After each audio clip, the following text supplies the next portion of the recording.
pre-K foundation must be guided by research and best practice to strengthen instruction experiences across all settings. And we don't have a separate domain for English language learners. We don't have a separate domain for students of different cultures. We don't have a separate domain for talented and gifted, and we don't have a separate domain for special education. So when people ask us about that, this is where we say the guiding principles, or the lens through which, as Let pointed out, you look at these standards. So when you're reading the standards, when you're reading the indicators, this is the lens. This is what you need to be keeping in the back of your mind, or what people need to be keeping in the back of their minds, because it does enhance the meaning of what those activities are, what those indicators mean when you're thinking along the lines of the guiding principles. And that speaks to that not working from a deficit model. Right.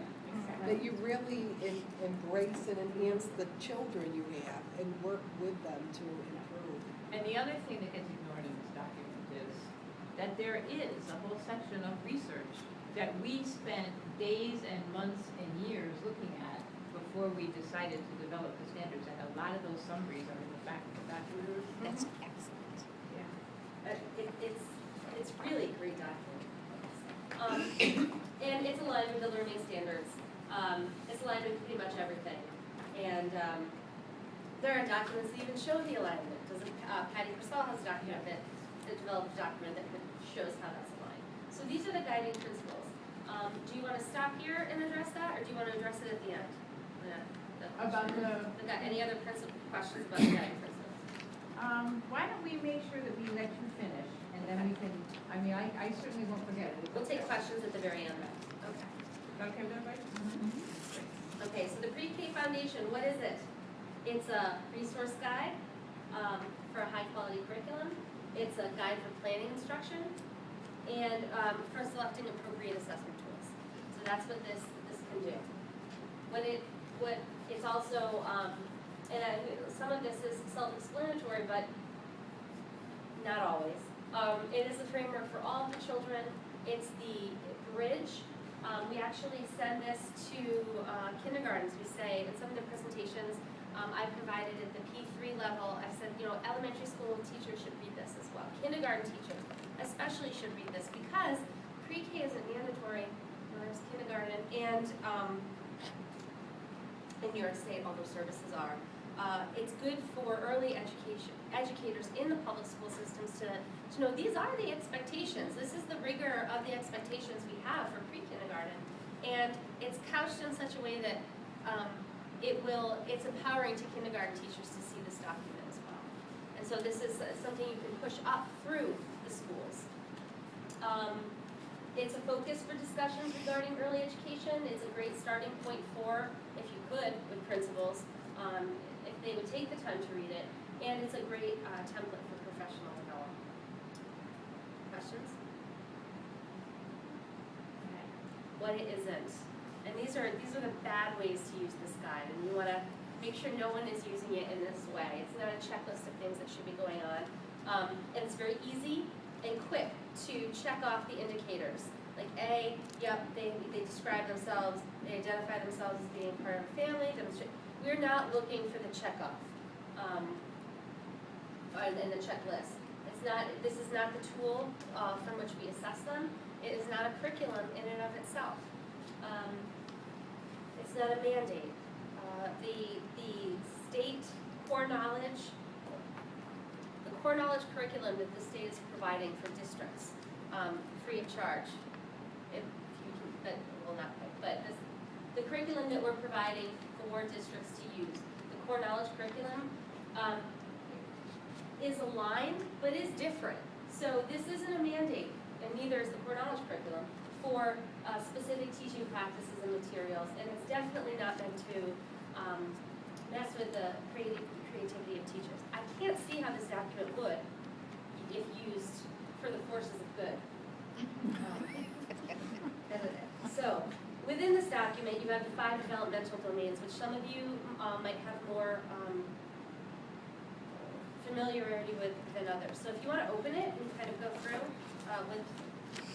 with us.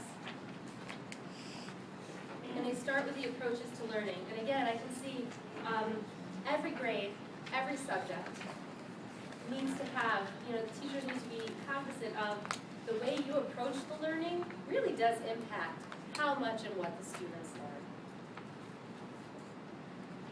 These are happy students.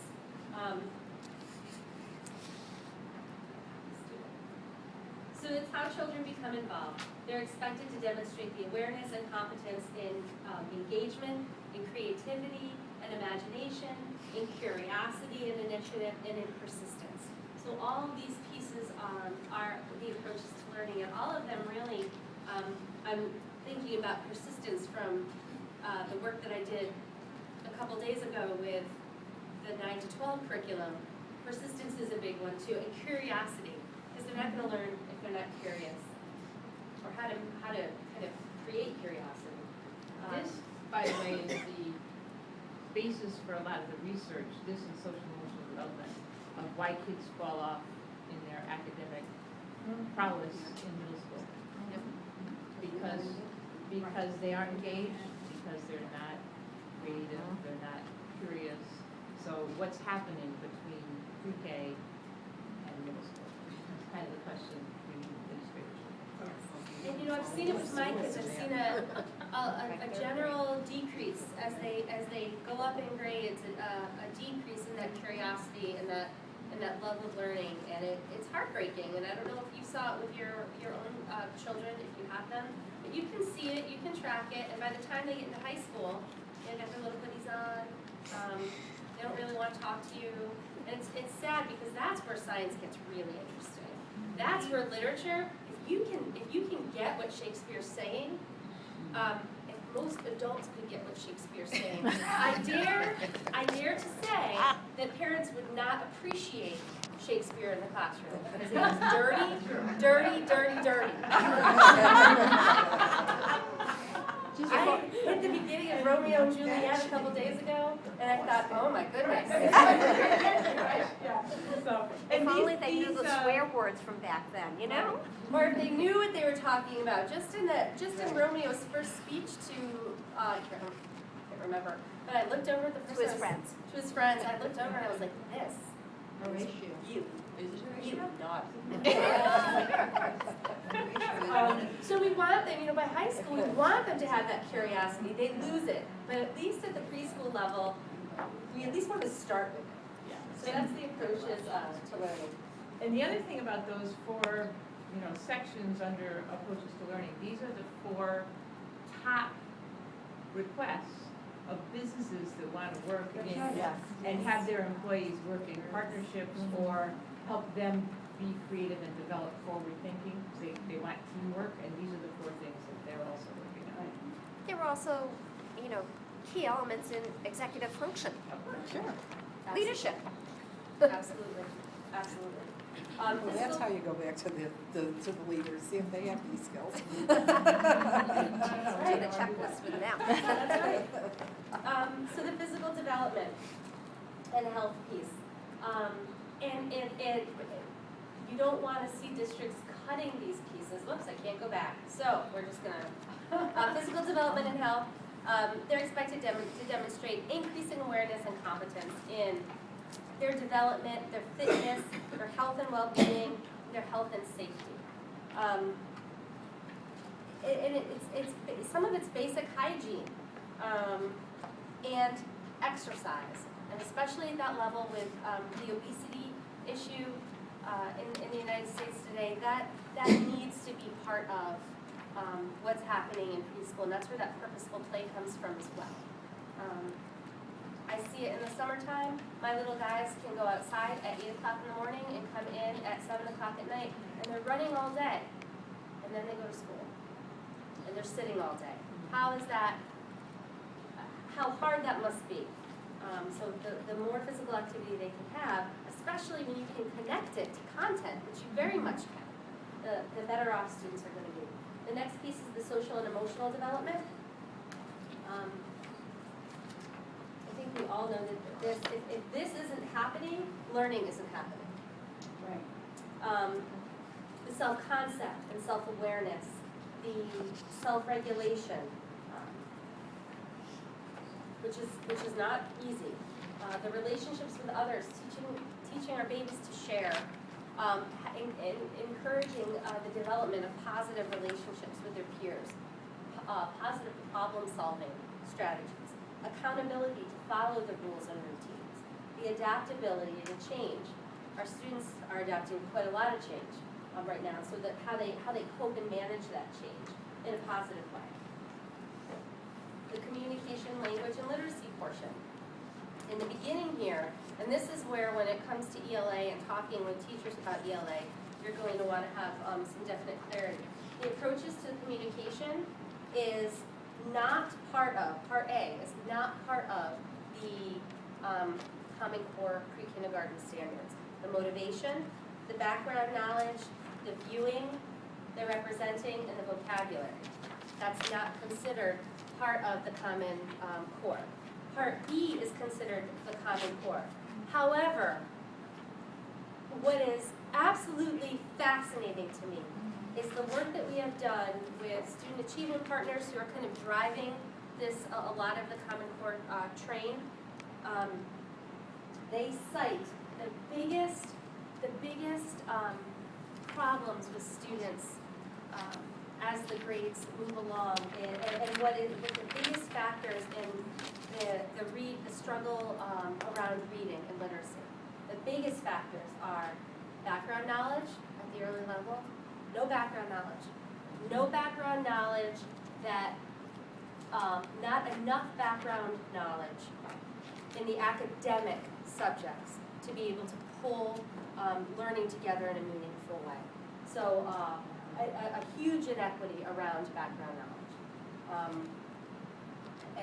And the other piece is vocabulary for them. Vocabulary is huge. And you all know, I don't need to get into the vast differences in vocabulary that kids are exposed to, and the impact that has on their literacy, and how that just kind of increases. Once that gap starts, it's very difficult to close. So those pieces are just as important as those are the foundational pieces to the Part B, which is the Common Core standards. So you have Part B. This is verbatim the actual ELA standards that are in the Common Core document from New York State. Part 5 is cognition and knowledge of the world, and this section covers math, social studies, science, pretty much all the other, math, social studies, and science. The math standards are embedded directly into here as well. So the Common Core math standards, if people ask, they're right in the mathematical piece of this. And eventually, so will the science and social studies, if we ever agree on a national social studies curriculum. And the national science standards are out there being evaluated now. So we'll know, Board of Regents needs, at least for New York State, Board of Regents is going to make the decision, are we going to keep the standards that we've been using, or are we going to look at these national standards that have been developed? There are many, many similarities, and there's also differences, and it's sort of still up for debate. It'll be an interesting debate. But so in Domain 5, here's where you find the rest of everything, including your arts. Yeah.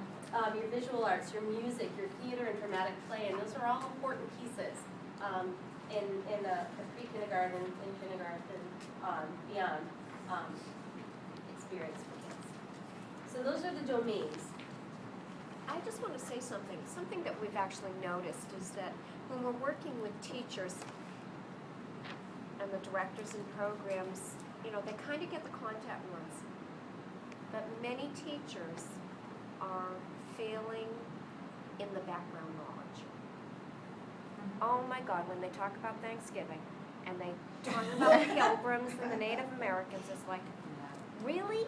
Where did you go to school? It's horrendous. And I have to say, one of the reasons I'm in early childhood is because I like the complexity of the learning. And we have to have breadth in our learning. And unfortunately, many of our teachers are not coming prepared in that way. And with lower expectations than what kids are able to get. One of the biggest criticisms of the curriculum the state is offering is that kindergartners learn about Mesopotamia. Like Mesopotamia, you can't do Mesopotamia in kindergarten. Well, yeah, you can. You know, it's building background knowledge, and you're not gonna do Mesopotamia in kindergarten the way you're gonna do it in a freshman class. It's gonna be very different. But kids are, my little at the time he was 4, he couldn't, when he came home talking about metamorphosis, oh my gosh, that's obviously a speech issue, but he was talking about metamorphosis. So the vocabulary, and this is where you bring in, this is where the shifts that are tied to the Common Core come in, around the balance of information and and fiction and nonfiction. In a pre-K classroom, kids should be exposed to as much nonfiction as they are fiction. And so no longer is it all fiction. When the read alouds, there should be as much, if not more, nonfiction, because that's what builds the background knowledge that's critical for students. And so that's what you want to be seeing too. You want to be seeing a ton of nonfiction embedded in the curriculum. Right, and the other thing is, like, we often think when we think preschool, UPK, nursery school, and younger, we think about themes. Yes. Well, there's lots of ways we can change up the themes. Instead of doing a unit on teddy bears, switch it up. Do it on bears, on real bears, so that we can actually dig into all that research. Do it on apex predators. I mean, there's, and They and know. use that vocabulary. Yeah. I mean, there's 101 ways you can be clever. I mean, I'm not telling you guys I'm preaching to the choir here, Right, but because in college, I teach college, and we teach that, we don't teach themes. Right. You don't teach them themes. But that's, But I know it in hasn't science- always been translated downward. Sometimes we still, I still, in UPK visits, walk into some of the Right. collaborators, and they're, they're, And I think it goes back to what Mary was saying, is they don't have that knowledge. When we Right. do, we do methods classes in science, I have, a student that, okay, the kids are gonna make a volcano, and said, well, why don't you talk to them about what the parts of the volcano are? And she's like, this was my college student, and she's like, well, I don't know, what's this? And I'm like, why, you didn't learn the names of all the different parts before you had them do this activity? And of course, she failed the activity, but that's how they come into it. They don't know that. They're looking fun stuff to do with kids. Yeah, Right, exactly. Colors, shapes, and numbers. Yeah, funny, you have an But she iPhone. didn't know the parts of the You can get the volcano parts of the herself. volcano in 2 seconds. You need to go. Right. Exactly.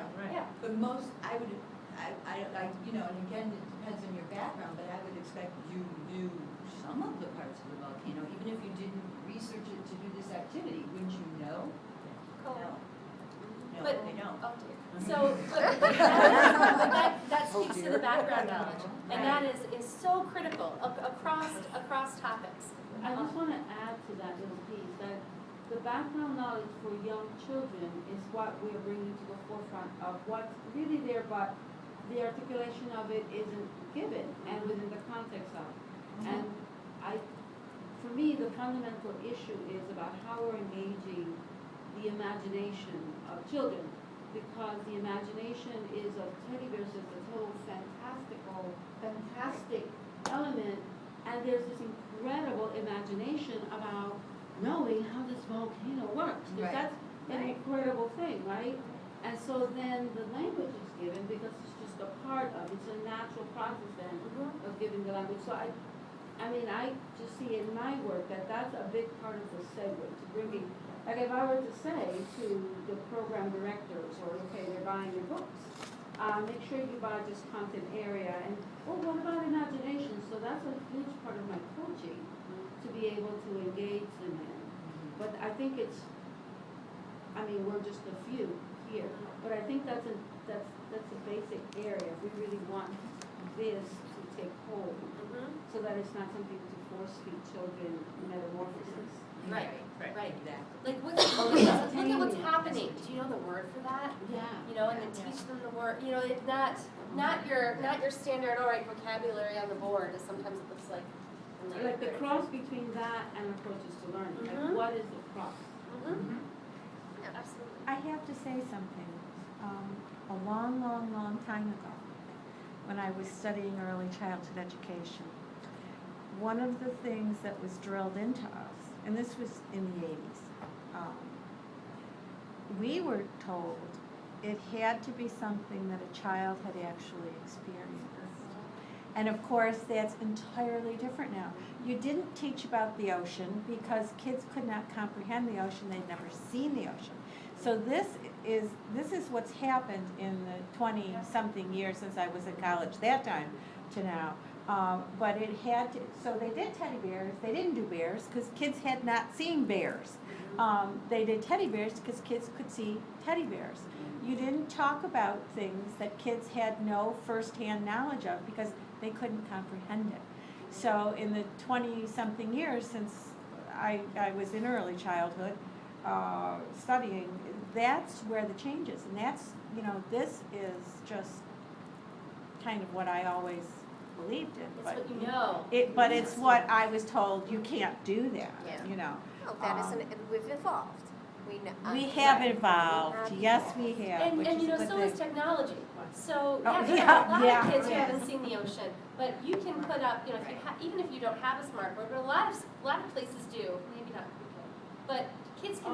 No, kids there can- are pre-K places that have smart You boards. can put a big, there's, Not used There's well. the ocean. Yeah, we see that a lot too. And I will say, using a smartboard just to use a smartboard is also often a disaster. So, how you use those tools can make it better or just more of the same.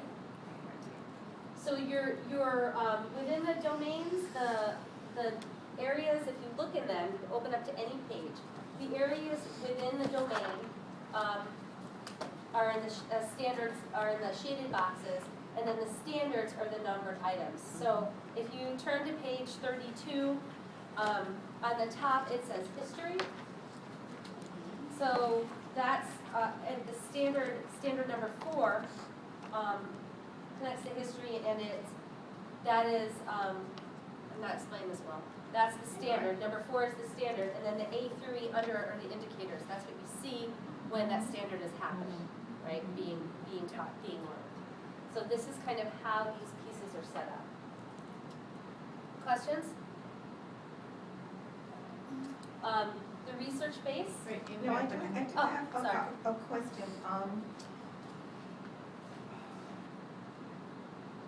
What I see a lot is doing things in isolation and not integrating with the curriculum, which is, I think, one of your, one of the guiding principles. And I was at a meeting that Sherry Cleary and Bob Frawley led, and Sherry indicated that this was being amended, that there was going to, I think it was, maybe I'm mixing up documents, that there was going to be something in the back, I might be mixing up my documents now. But that's okay. But anyway, that was going to show something like, my interpretation, a project approach. As if you looked at, Yeah, that's like the early learning Transportation. guidelines, It's the which early is learning the guidelines. document that really goes from birth up to age. okay, it's in the early learning Yeah. guidelines, so. Right, because that's one of the comments that have come from. Right. Give us a couple examples. Yes, so, With high rigor, because the project approach can Well, go either way. Right. Yeah. Yeah. but that was, well, I. Creative curriculum can go either way too. Right. That's right, that's right, that's right. So that, and I guess it goes back a bit to what Vala was saying, because if you just give this, you mail it out, you email it out, and everyone gets the copy, what supports does state ed give to the principals or the pre-K directors, et cetera, so that they really understand it and that they will supervise in a way that their teachers in a way that they're going to actually be implementing things based on those principles. This is where some of the video project comes in, and we need to do a better That's why I job. said, we'll get all that stuff at the end. Okay. But that is It is a a very important concern.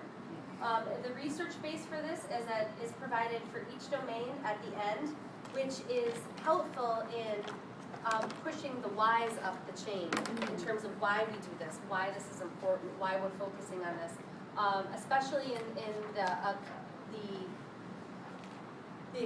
especially around the accountability issue. Like, why are you if someone's asking you why you're taking time doing this, well, here's why we're taking it. The research says this. This is how it's connected. So we have to be savvy about understanding how the research connects to our practice.